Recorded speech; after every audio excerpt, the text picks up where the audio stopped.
Hello everyone, it's Heaven here. For this video I will be covering the commutative, associative, distributive, and identity properties and how they help with computation.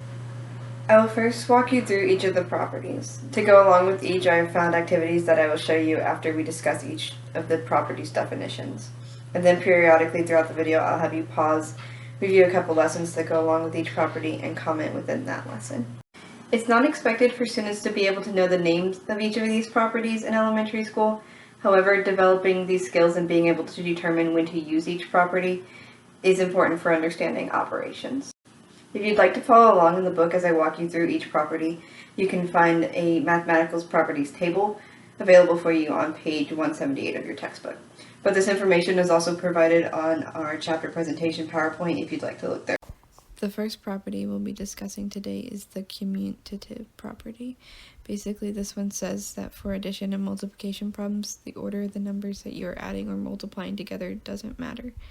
So if you're adding 4 and 7, you can do 4 plus 7 or 7 plus 4, and either way you'll end up with 11. This is the same when multiplying these numbers. Whether you say 4 times 7 or 7 times 4, your answer will still be 28.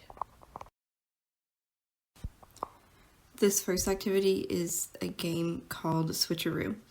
It goes along with the commutative property, and it can be used as an individual center for each student to complete, or you can have a couple of class sets that just move around the room. But as you can see, to play this game, each student will need one of these Switcheroo game mats and a set of domino playing cards.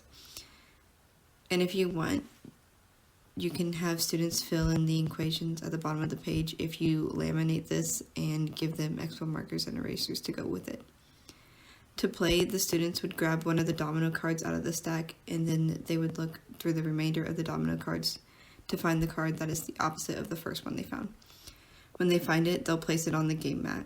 Then students will fill in the addition problem below each card. So for this example, after finding the domino with the 1 dot and then the 2 dots, they would look for the one that had 2 dots and then 1 dot. After finding both domino cards, they could then fill in the two equations at the bottom of the page, and it would look like 1 plus 2 equals 3, and then 2 plus 1 equals 3. The next property is the associative property. This one says that when you add or multiply 3 or more numbers together, it doesn't matter where you start. An example of this would be when you're adding the numbers 2, 3, and 5 together. It doesn't matter if you start by adding the 2 plus the 3 before adding the 5, or if you add the 3 plus the 5 before adding the 2. Either way, you'll still end up with your answer being 10. This is the same when multiplying these numbers. Again, if we had 2, 3, and 5, it doesn't matter. You can multiply the 2 times the 3 before multiplying it by 5, or you can multiply the 3 times the 5 before multiplying it by 2. Your answer will still end up being 30 either way. This next activity is called Associative Property Puzzles. It can be used as an individual student center as well. For this game, there are a bunch of different multiplication expressions along with a product that matches each one. And students must work to find the 3 pieces that complete each puzzle of the multiplication problem. They have to find 2 equations and the product that goes with it in order to match all 3.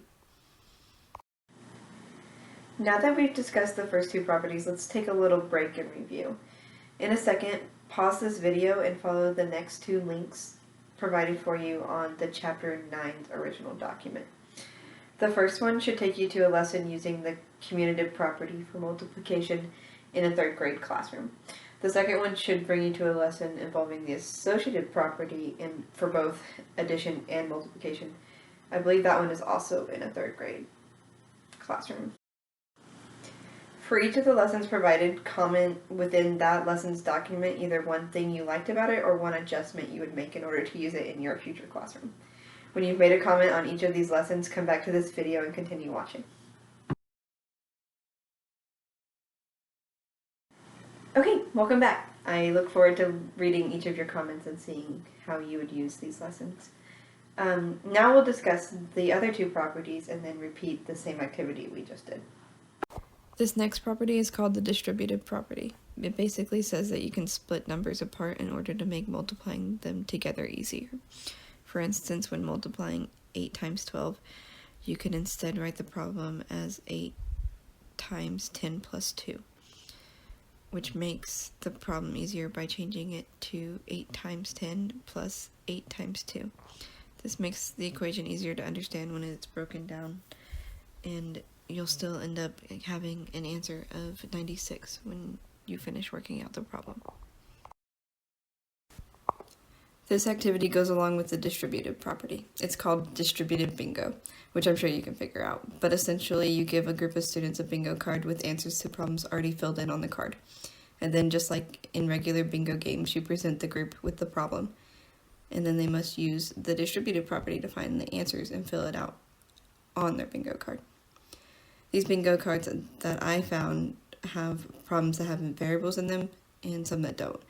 So I would say this activity would be for an older age group, but in any classroom you can keep students accountable during this activity by having them keep track of each problem they are presented with and their answers on a separate piece of paper.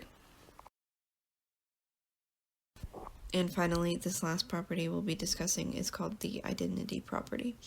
This one just says that when you add 0 to a number or multiply any number by 1, your answer still is just the number you started with. For instance, if we take the number 6, you can add 0 to 6 and your answer will still be 6. And it's still true when you multiply 6 by 1, your answer when finished is still 6. This last activity is super simple for explaining the identity property, but it also gives students a concrete example that they can use to associate with it. I chose to use beads, but you could potentially use any item that you have multiple of.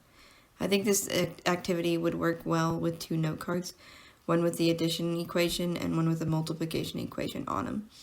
This would give students a manipulative that they could use to go along with a worksheet and in order to better understand each problem they are working through.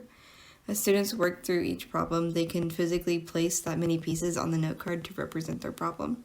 So for this first problem, 6 plus 0, they would place 6 beads in the first blank of the note card and use this to help answer their problem. And then for the multiplication problem, 8 times 1, they could place 8 beads in the grid on this side of the note card and use it to help them answer their problem as well. So now that we've covered these last 2 properties, I'd like you to take a look at the next 2 links provided for you on that original document and do the same thing that we did with the last one. Review the lessons in each document and comment one thing that you liked or one thing that you would change about them. The next link you should see should bring you to a lesson for teaching the distributive property using a variety of different examples and a couple worksheets. And then the one after that should pull up a lesson about the identity property for multiplication. I believe these 2 are either 3rd or 4th grade levels for both of them. Once you've made a comment on each of those lessons provided, you can close this video and continue moving through the lesson. Thank you.